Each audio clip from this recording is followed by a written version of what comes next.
Cocoa beans are the primary raw material for making chocolate. They come from the fruit of the cocoa tree, native to Central and South America. The ancient Mayans would grind them up to make a special beverage for marriage ceremonies and other rituals. Today, cocoa is cultivated in the rainforest areas of many countries in the tropics. These cocoa beans from Costa Rica were cultivated without the use of chemical fertilizers, pesticides, or fungicides. Farming cocoa organically requires meticulous care and maintenance of the crop, along with grafting techniques to help establish disease-tolerant tree varieties. The farmer cuts a budwood, a young branch about to bud, from a healthy, productive tree and grafts it onto a sucker growing from the base of a tree which is either diseased or old and unproductive. She cuts a slot at the top of the sucker, then wraps a plastic strip around the budwood to hold in moisture until the graft takes. Next, she cuts a pointed end on the budwood and inserts it into the slot she made in the sucker. Then she binds the union and covers it with a plastic bag. Bagging protects the graft against two potential extremes: dehydration and excessive rain, which causes rot or fungus. If the graft takes, the union seals itself in a month or even sooner. Strategic pruning strengthens the tree and keeps it growing low and in a shape that's easy to maintain and harvest. Before long, flowers begin to bud and bloom. Tiny beetles pollinate the flowers, after which tiny pods, the tree's fruit, begin to emerge. The pods grow and gradually change color. When the color transformation is complete, they're ripe for harvest. There are many varieties of cocoa trees, with pods of different colors.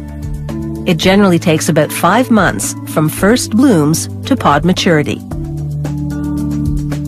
Come harvest time, they collect only the pods which are undoubtedly ready.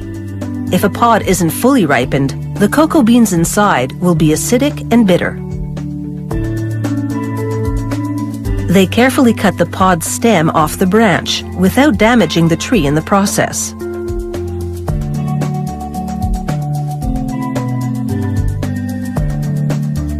The pod's rind is about 3 centimeters thick.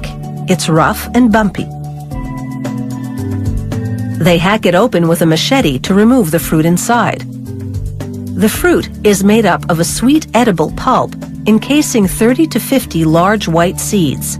These are the cocoa beans.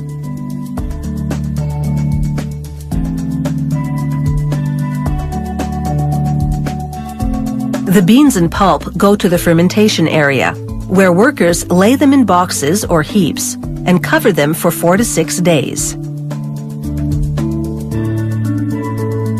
As heat under the cover builds up, fermentation kicks in. The natural sugars interact with oxygen, the pulp slowly breaks down, liquefies, and drains away. The color and chemical composition of the beans change, and they become less acidic and develop a chocolatey taste. The next step is to dry the beans. Workers spread them out on big trays and lay them out in the sun for about a week.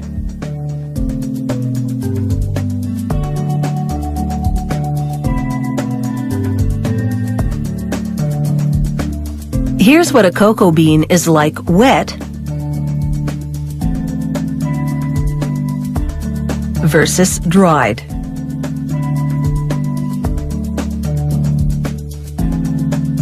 The dried beans now go through a selection process.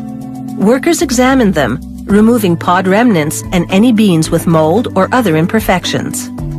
Beans which fail inspection are sold locally at a lower price or go to the compost heap. Beans which pass are weighed, bagged for export, and sold to chocolate makers.